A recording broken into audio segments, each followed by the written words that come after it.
Welcome to another episode of Birds in the Sky podcast. I'm your host, Matthew Crane.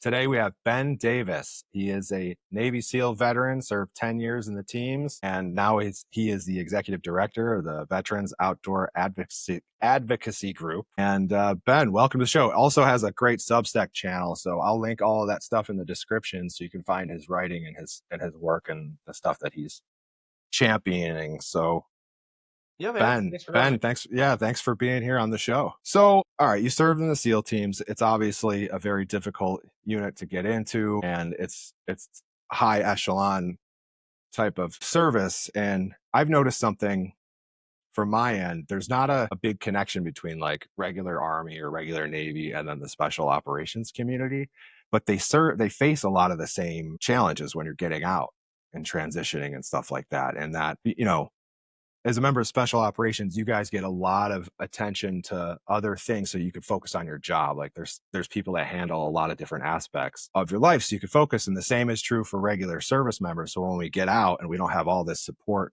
and we have to juggle our actual lives like everybody else, that's super challenging. And we're not really given a lot of resources and how to manage that. And there's a lot of issues that come out of that. So what was your motivations for starting the transition over on Substack? Yeah, so sort of a personal side, and then there's a kind of an anecdotal memory that I had when I was in the SEAL teams. We were doing it was sort of late to GWAT, so we were doing some stuff, and people were going to a lot of different countries. And ISIS was becoming popular, so you had guys in Yemen and Somalia and Syria and Iraq also, and still in Afghanistan, but I was kind of part of this later generation. And, we would be in these sort of black sites type things, and it had a lot of kind of, things that you envision SEALs having, black helicopters and fancy stuff. And one thing that was sort of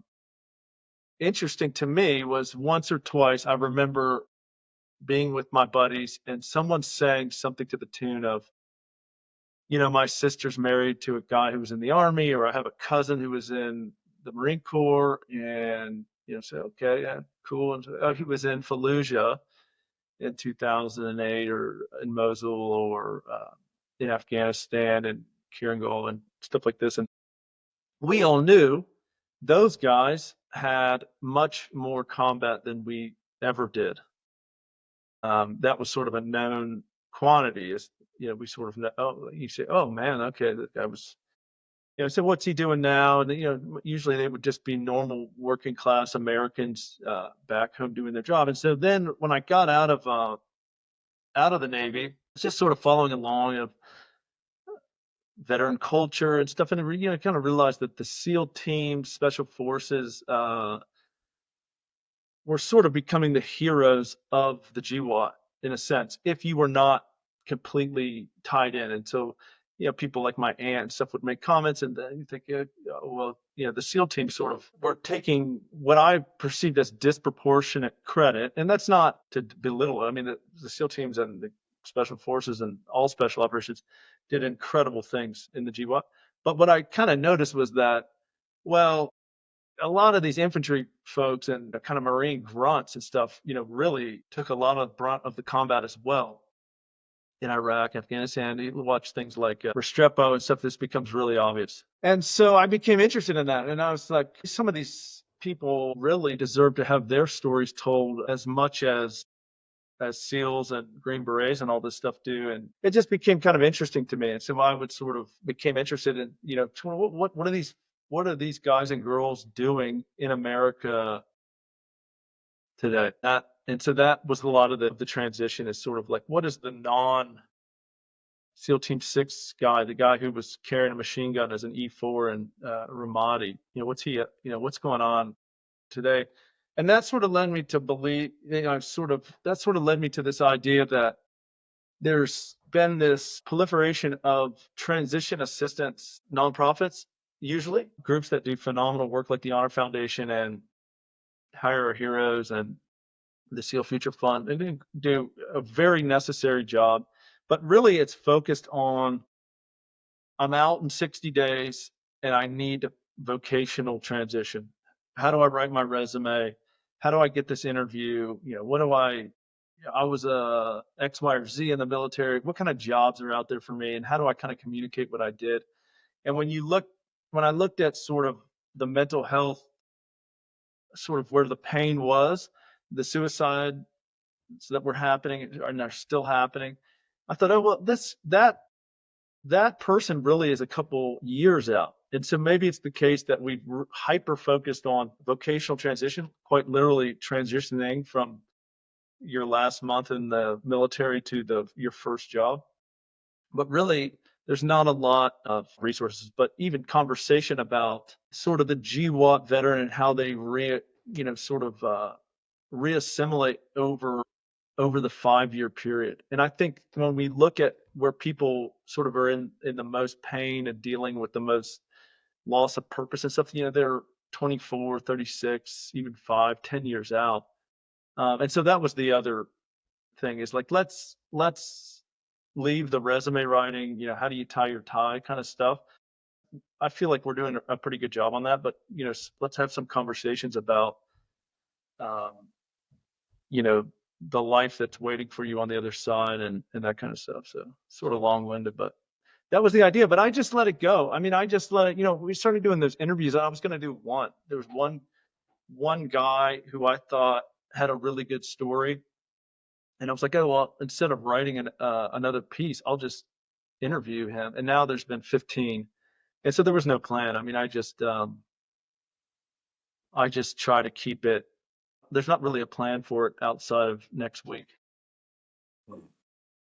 Well, it's definitely a necessary thing that you're doing I because appreciate that. yeah, I mean you're right. All the windows of opportunity are sort of geared towards when you're first getting out, right? And there's even classes when you're separating from active duty. You have to go through like a week of training and how to get in integrated. But once you're out the door, you're essentially by yourself. That's right. So it's you know, I've been out. I got out in 2006, and I was happy to see your Substack about transitioning, and it's been 20 years. You know what I mean? Since I got out, and hugely important. So, what is it like right now? You're still currently the executive director of this outdoor advocacy group, right? Yeah, it's volunteer though. Volunteer, but what I'm getting at is that that's very much in line with veteran culture, right? Getting outside, being active, being together. That seems like a very natural transition to you. But where does the writing fit into your story? Was writing something that you always did? You do there's a short story that you have on there. I gotta get the title of it. I wrote it down. A man in the field we did not kill. Yeah. That's powerful. I shared it with my wife, and she had some questions too, and she really loved the humanity that came across in that story. And she was actually kind of surprised about the humanity because Hollywood presents this image of commandos with no feeling, but that's absolutely not the case at all. So was writing something you always did, like pre-seals, or did you find that on the long training workup cycle of sitting around for a while? My grandfather's an author, and so is my dad. And I was a really, really bad student in high school, and I dropped out of undergrad. I was a really, really never performed in academics at all. And so what happened was I sort of found a new lease on life when I joined the Navy. And it sort of, I realized that it's not that I was a loser, maybe. It was that the grading criteria that I had applied to my life was in academics, as sort of my parents are both teachers. And so when I got to Buds and I made it through, I sort of remapped my whole understanding of myself and thought, okay, well, you were just sort of looking at the wrong criteria, grade point average. And it's possible that you could be successful in this career that doesn't have anything to do with academics. And so I really doubled down on that. And so 10 years went by and even some more years. And at the end of it all, I had almost overdone it. So I was a civilian and I was working and I thought, okay, the sort of way that I find enjoyment is in physical pursuits. And if I put my mind to something physical, I can be successful. And so I got really into mountain bike racing and backcountry skiing and all this stuff. And I it really left me sort of empty at the end because the problem would be that I was doing this corporate job and I would say, okay, I'm going to put a mountain bike race or some big ski mountain on the schedule, and I can work really hard at that. It kind of gives me a sense of keeps me occupied, gives me a sense of purpose. And then the race would come and I would go into 7 days of depression following that. And the way I would come out of it was I would just plan another one. Well, I repeated that process so many times that I became sort of aware of the fact that you're never going to, reach satisfaction. You're just hopping along from one hard thing to another. And you see this all the time. I mean, it's not uncommon in endurance sports and all kinds of things. It's just like, oh, I'm going to do a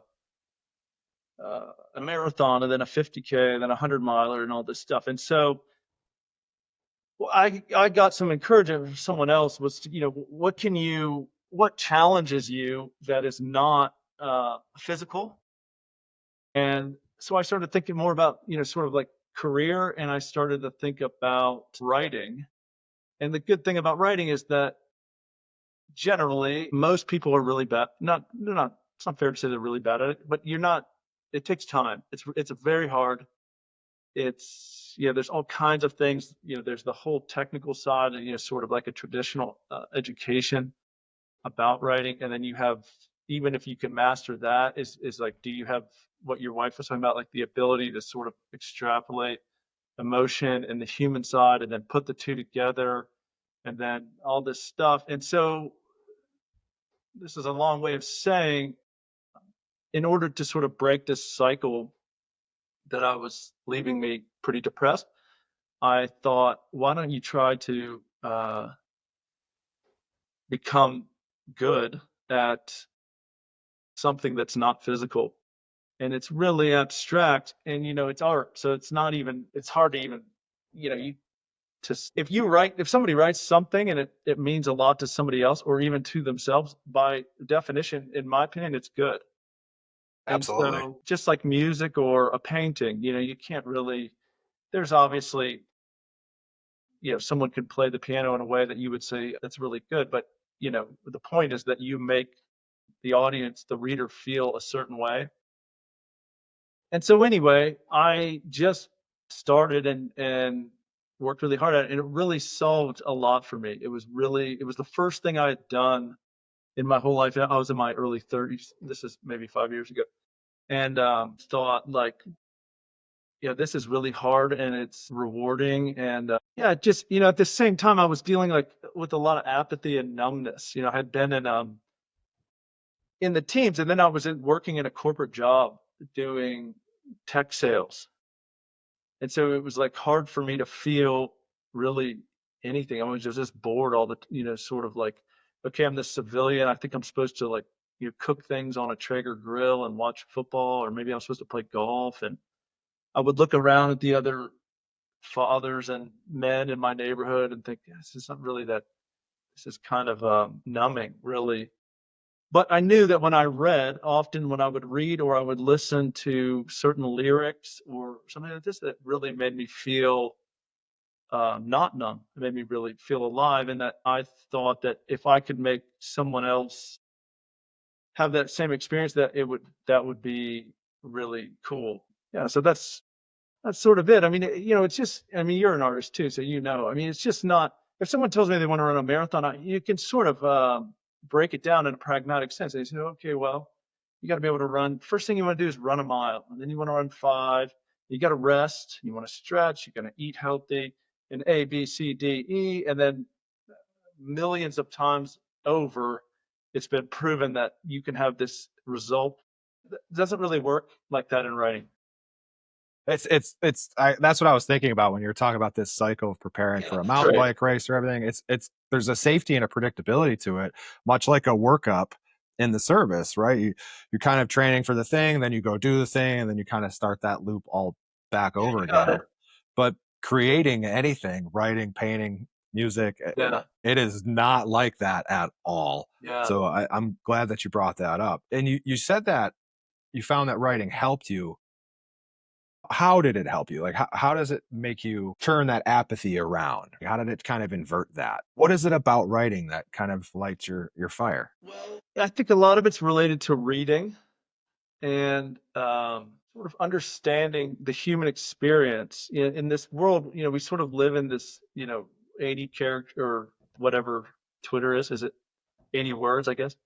Something I like, know I'm not a big yeah, we user of sort of that. live in this world, and what's enjoyable about prose is that uh, I think there's a lot about the human experience that won't fit in 80 words. And so, I found it really enjoyable to sort of explore the nuance of life and articulate things like I was talking about before, where uh, the conventional veteran is sort of underrepresented. These are things that you're not really going to be able to articulate in 80 words or in a post on Instagram or something like this. And so I thought, well, this sort of aligns to this veteran mental health thing that I'm interested in.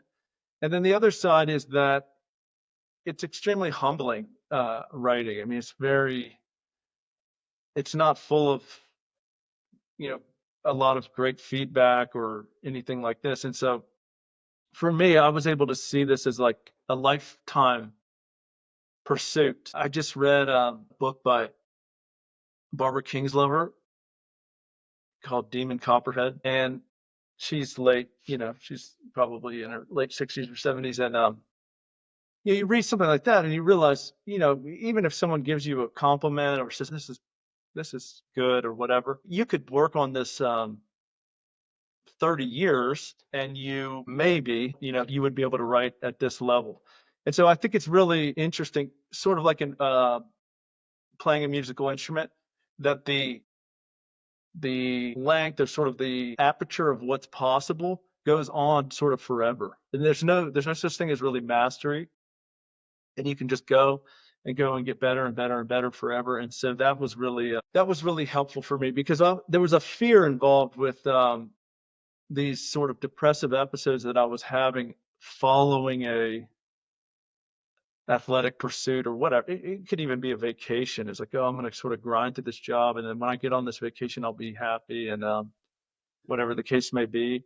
And then so, if your passion or your interest is something in the arts, I think in music or writing or whatever, you don't get that fear of like, well, the thing will come and then I'll sort of fall off this cliff and I'll have to find something else, because you could do it forever and always get better.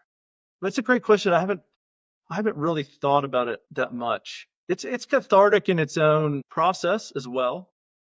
You sort of uh, have to find a writing practice. You have to decide that you create the best work. For me, it's from 5:15 a.m. till 7:15, 7:30 when my daughters wake up. It's just dark. I have coffee. It's just, there's no emails, there's no text or anything like this. And so by investing in it, I think you create sort of a space in your life that you wouldn't otherwise have unless you were really, you sort of did that on purpose. Like, okay, I'm going to lock myself in this room and play my guitar for two uninterrupted hours. If you're not really, that's not something that happens naturally in your day unless you kind of carve it out. So I think that was part of it too, is sort of a meditative practice that would happen every morning. And then you would kind of feel like, well, this day was really lame, but at least I kind of got that in, which is, that's consistent with exercise or whatever. And I had to sort of, there was discipline in it too. I mean, it's really hard. I mean, it's definitely, hundreds of nights that I've had one beer instead of three or zero beers, because I really cared about that writing practice and doing it every day. And so I think that was part of it as well. Yeah, so carving out time is a, Uh-huh. a huge part of being able to get better at anything. But it's also that you're carving out this time to be quiet, to sit in reflection, and to kind of mine your experiences, you know? And Definitely. I think if you just went on a 2-hour walk in the woods, no instruments, no writing, none of this, I think life would become a little bit more clear to you, and you would come to a lot of realizations that you would not if you didn't carve out that time. So that's definitely part of it. Yeah, and there's another thing that I don't know if you identify with this or not, but today's world with you mentioned like emails and social media and everything just gets after 7:30 the world just lights up and turns Yeah. on. It's keeping that practice of quiet and being open and not engaging with the world I think makes for a more authentic art because there's a lot of young people that are trying to pump out consumable products rather than share their experience as a human on this planet. And I don't know if you have any thoughts on that, but when I read the work that you've posted, it seems very intentional and like thought has gone into it and care has gone into it. Yeah, that's right. That's right. It's definitely we definitely live in a world where like you could if your primary goal was income and generating money, your writing would look the frequency of putting stuff out there and sort of the quality I think would look totally different. And that's okay. That's what some people want to do, and they find that maybe their goal is something else, and that writing in a certain way is going to get them closer to that goal. And I don't think there's anything wrong with that. But I was listening to a poet on a podcast today. His first name's Dana. I could look it up for you, but the idea was sort of like, do you want something that's going to be read on Monday, or do you want something that's going to be read, 100 Mondays from now, or for 50 years from now? And so I think if that's your strategy, you can't worry about quantity or frequency or SEO and buzzwords and sort of hot takes and this kind of stuff. And you're going to pay for that. I mean, I think to have a lasting sort of work that's respected over the long term, it's a long-term game, and it's not going to be, it's not going to happen overnight. I think also what's helped me is I would recommend, if someone is into writing or any art really, is to identify some heroes that you have. And I think when that happens, you'll realize that they played the long game. I don't, someone could correct me if I'm wrong, but I can't think of any people that we really look up to, we really idolize, and that really had an impact on our lives, and thought, well, what happened was every Tuesday at 6 a.m. they posted an Instagram post, and then on LinkedIn, da, da, da, da, da, da. It's rare. These people, so like the things they carried had a really big impact on me. That it would take a lifetime to write something like that, or anything, that I think if you take time to think about, well, who do you really respect in your own space? It's very common. I think Cormac McCarthy wrote, I love Cormac McCarthy. I think he wrote 8 books or something in 60 years. So you're just going to have 6, 7, 8 years in between. And that doesn't mean he didn't wake up every morning and invest in his craft. It just means that the quality was very important to him.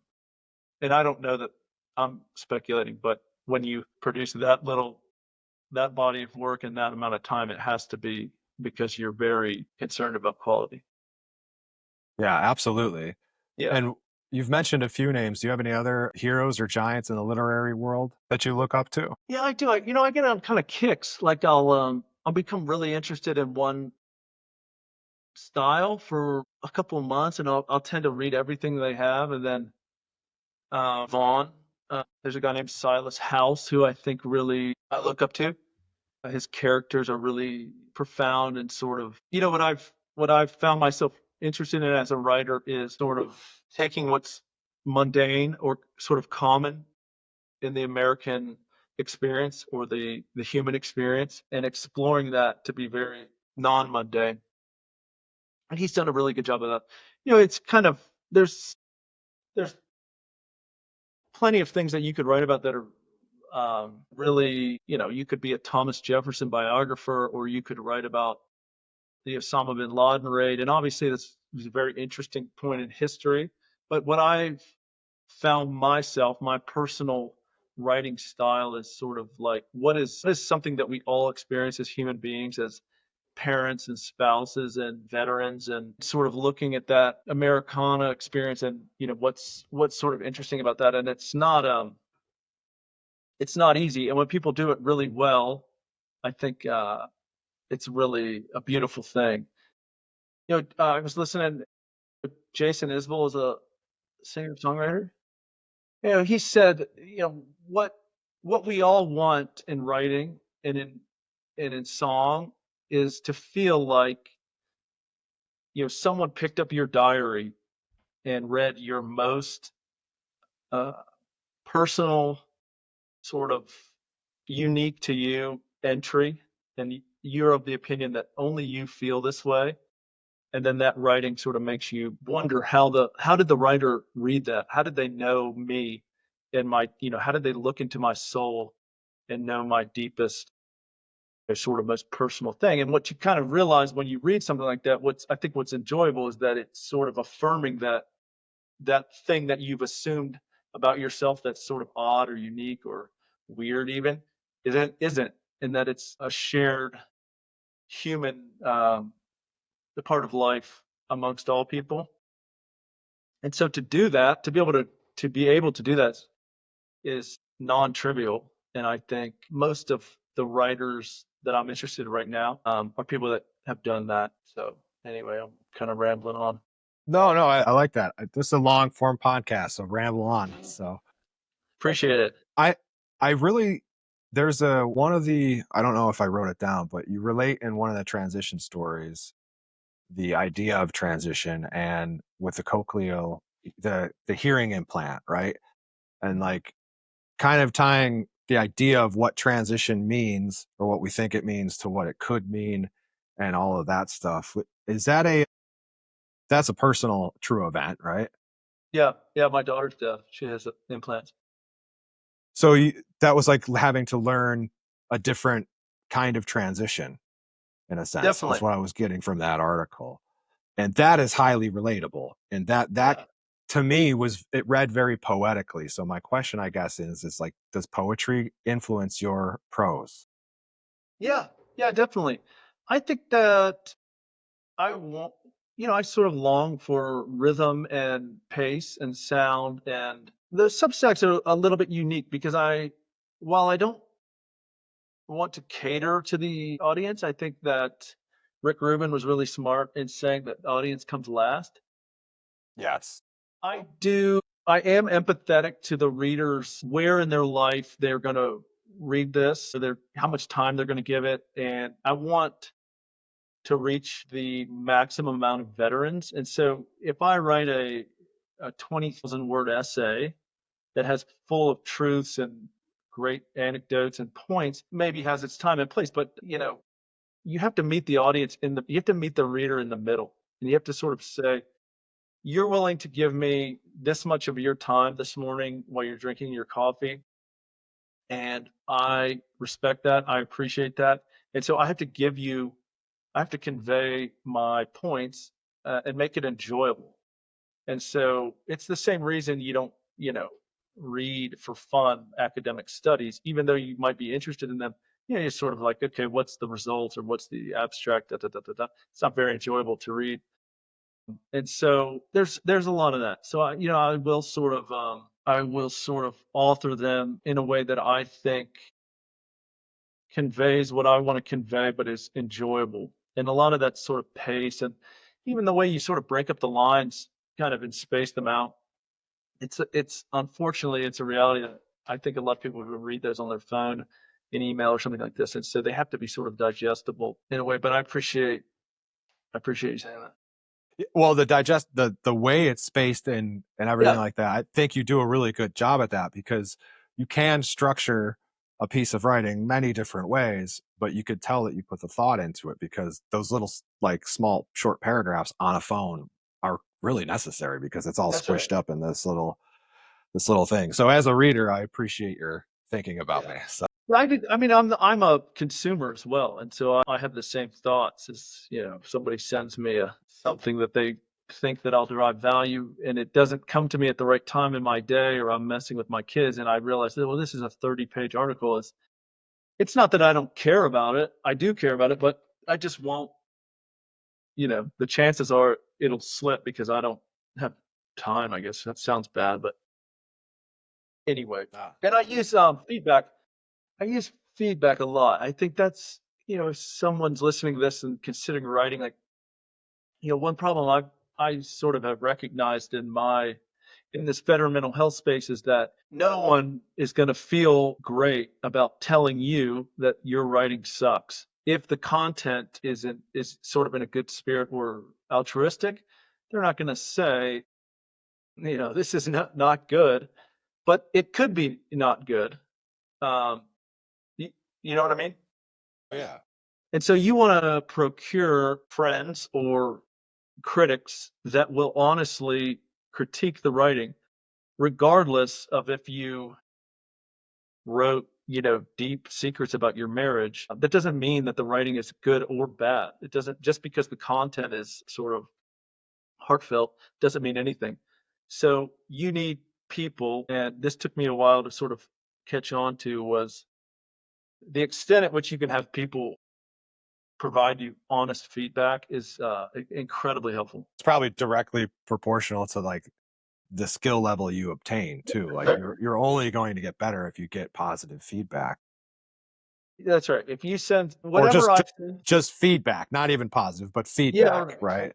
Whatever I send, whatever, if I sent anything to my mom, she will tell me that it's great. And you don't want too much of that. You need someone, Yeah. you need someone who will tell you this is not good. Yeah. Or, yeah, it could be more simple than that. It could be like, I don't really understand what the core point is here, or I got the point by the third paragraph, and then you go on and on and on. And it doesn't really, we get it, or whatever, anything like that. You just need someone who will sort of look at the writing objectively and respond. And that's super helpful. I mean, I couldn't write it, pretty reliant on those kind of people. Absolutely. Collaboration is really how anything gets done, even if it's a solo writer writing a book, there's still an audience, right? Yeah, You know, that's right. there could be a lonely paint, like Joni Mitchell has a great lyric, I'm a lonely painter, I live in a box of paints. But that painting will be seen by people. So there is Right, always more right, than one person involved in the end result.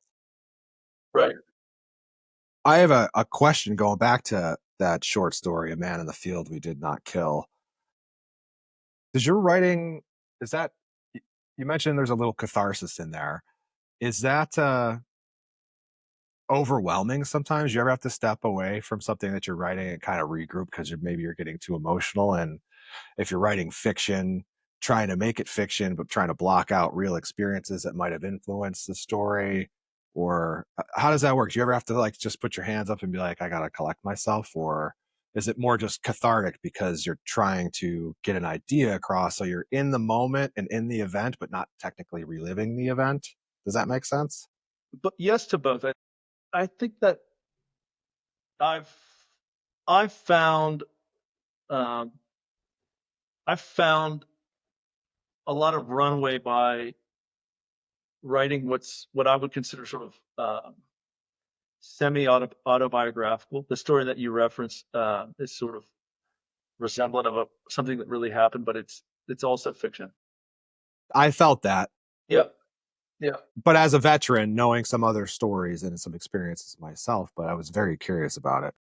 yeah. It's definitely like I go into it with a fiction mindset, and sort of I try to sort of broaden the net. So if I'm going to put this story out there and I want people to identify with it, I will sort of think about ways to convey. I will think about how to design the characters and the plot a little bit to be wider. And that means deviating from my own experience. However, I can't think of any fiction that I've written that's not rooted in my own experience. And so a lot of these things I will sort of start, and then I'll realize I've been writing this in my mind for 5 years or something like this. And then if when that happens, it's sort of a clue that this is kind of a good idea. And so I have had, some instances. I wrote an art story that was in The Alpinist last year. It was pretty personal. And when it came out in the magazine, found myself, I won't read it back because it's too much. It's a little too heavy for me. And so sort of ironically, I don't, I mean, I obviously wrote it and then I went back and forth with the editor a bunch of times, but I won't even read it because it does make me a little bit, it's heavy. So what did your critics or your people that you would collaborate or proofreaders or what was that process like? Did they have that same feeling or was that something that they connected to as like, no, don't hesitate on this. This is really powerful and impactful. Both. I sort of go from closest to furthest through the process. So the first person that usually will read it is my wife. And she's a good sort of litmus test of like, will this mean anything to someone who was not a Navy SEAL and had your exact experience? And then from there, I'll sort of go out, the next sort of echelon is sort of like my closest friends. And their feedback will usually be a mix of, does this emotionally resonate with me? And then some sort of pragmatic things like, I don't really, I'm kind of lost here, or why did it end like this? And then after that, we go to, in that case, would be the actual editor of the magazine. And they they tend to, I don't know if it's the case that they don't want to offend you or something like this, but they don't really, the emotional appeal of the article is not really their business. They've probably read it and thought, I agree that this is appealing, and I'm gonna say this word doesn't need to be here, and this comma should be here, and you should space this out, or this is too long, da da da da da. And so we go from over that process, we go from sort of hyper emotional, or what is sort of the underlying message, all the way to like where are the commas and the periods and stuff like this. And then by the end, that's how it works, I guess. Hmm. And then, I mean, you got to have a little bit of defense of your own. In that story in particular, there was a little bit of pushback about military vernacular and analogies that the editor didn't like. He thought, oh, nobody's, I don't know that people are going to understand that. And so you have to sort of be, you have to draw a line in the sand and say, well, I don't really want to, we're not going to spell this all out. If you don't get it, then it's not for you or whatever. And so that's kind of part of it too. Is like, if you got to stick up for yourself at a certain point and say, this is what I want it to say. And even if the New Yorker is going to publish it and they say you have to do X, Y, and Z, or we're not publishing it, I think at certain levels you have to be willing to say, then forget it, or whatever, because you obviously wrote it the way you want it, what it means to you, and you have to sort of trust that the universe will appreciate that. You can't just edit it down to. That's how you get things like this candy country, pop country stuff that has no, it's just copy and paste bullshit, really. Is that somebody at the record label has said, this is how we sell the most albums, do it. And then the artist, probably unintentionally goes, okay, whatever's going to get me the deal. And you don't want that. So No, definitely not. And that's a huge problem in the music industry is, definitely. and it's the streaming platforms that are kind of driving it. It's all data driven. So make everything sound like the Yeah, stuff it's that gets yeah, high. it's not profound or unique, or it's just sort of copy paste. Yeah. Are you working on any novels or anything? I wrote a novel last year. It's being edited right now. Okay. Do you have a title for it? I think it's going to be called Cumberland Gap. It takes place in Crossville, Tennessee, which is about, well, depending on where you define the Cumberland Gap, 20 minutes drive. So what is the what's the log line of that story? This is a story that I tried to sort of circle the experience of being Southern and lower, not impoverished, but sort of lower middle class, lower class, and experiencing the wars in Iraq and Afghanistan. So the protagonist is a young guy. He's sort of between going to community college or trade labor in a small town, and he sort of decides that he's going to join the military because that's what his father did, and winds up in Missoula in 2007. And then most of the book is when he comes back and he sort of tries to reassimilate to small southern life and kind of work things out with this girl, and they have a child and all this kind of stuff. It's a Americana meets the GWAT. It's not at all a war book or meant to sort of be historical about the war in Iraq, but it's about a people that I knew in high school because I went to undergrad in Tennessee, and it didn't occur to me to join the military until I was failing college at like about my fifth year. But I knew at my high school and at all, high schools around the South, guys and girls would enlist, the day after high school, sort of on a good faith deal that America was going to do right by them and this was going to help their lives. And that's what the story's about, is that kind of journey. That sounds like absolutely something I want to read. Nice. I hope so. Yeah, it's right up my alley, and I'm sure the veteran community would I love that. appreciate that. Like I was one of those guys. I swore in the delayed entry Oh, program cool. 3 days before the September 11th, the Twin Towers were attacked, and because it was just a small town from upstate New York, and I Yeah. wasn't going to college. My parents didn't have a lot of money, so that's what my journey was. And then the wars Yeah. happened, and then it kind of just changed my life. A lot of my classmates that joined. So yeah, man, I 100% hope that gets pushed out to us all. I do too. I Best of do luck too. on that. Yeah, it's a So long road. It's a long journey. other than the book, do you have anything else you want to promote or push out here before we wrap up? No, just the subs. I mean, that's mainly where I write. And then, Yeah. yeah, check out Vogue.org. It's a nonprofit that I partnered with some other veterans and trying to get, the overarching concept is that outdoor recreation therapy would be a paid for intervention through the VA. So, most basic model is a veterans dealing with some mental health concerns, and there's an abundance of uh, medicines and all kinds of stuff that the hospital will provide. Well, if a veteran, you know, determines, or that person, care provider determined, that fly fishing or surfing or skiing or something like this provides catharsis, and they want to become involved in the many great programs that exist in our country, that the VA would be able to cover that in some capacity. And so that's voag.org. We'll Yeah, man. have the links to Oh, that perfect.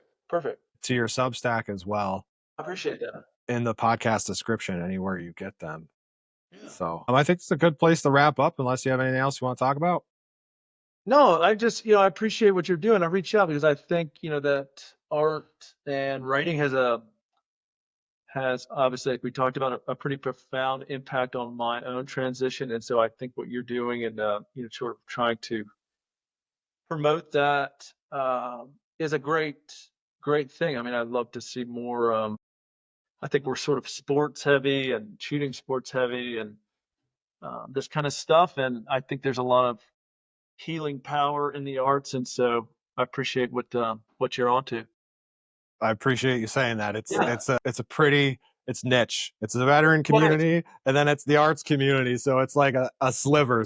yeah, it's not as niche. I mean, this is just my observation, but it's not as niche, I think, as it was even 2 years ago. Yeah. Well, I hope we can reach a lot of people.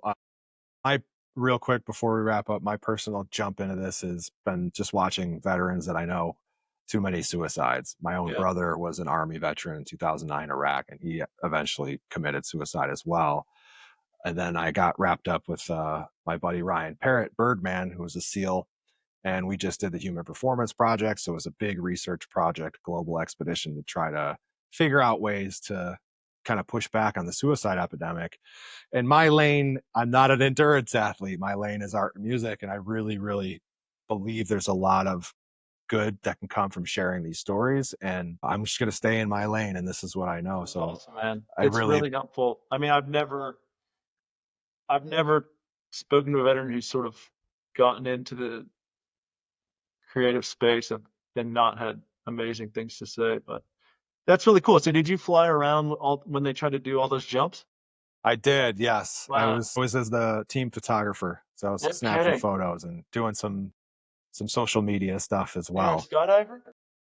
I did not. I'm not a skydiver, Good but for you. he did throw me out over the pyramids. That was a big team jump that we did. So that was pretty cool. I got to do a tandem over the Great No Pyramids of kidding. Giza. It was Wow. all the adrenaline my body could possibly make. Yeah, I bet. All the dopamine, everything just squeezed out. That was like the highest I've ever been in my life, just Right. from the natural That's chemicals in intense. your body. But Yeah, it gets you gotta be careful, you get addicted to no, I can't. The hangover from that like that adrenaline dump is too much for me and at my that. 40-year-old age. So, Yeah. That's but wild, man. What an experience. yeah, it was awesome. Well, Ben, thanks for coming by the show, and Thank you. yeah, we'll have all the links to everything he's got going on in the description below. Once again, this is the Birds in the Sky podcast, and I'm your host, Matthew Crane. Thanks a lot.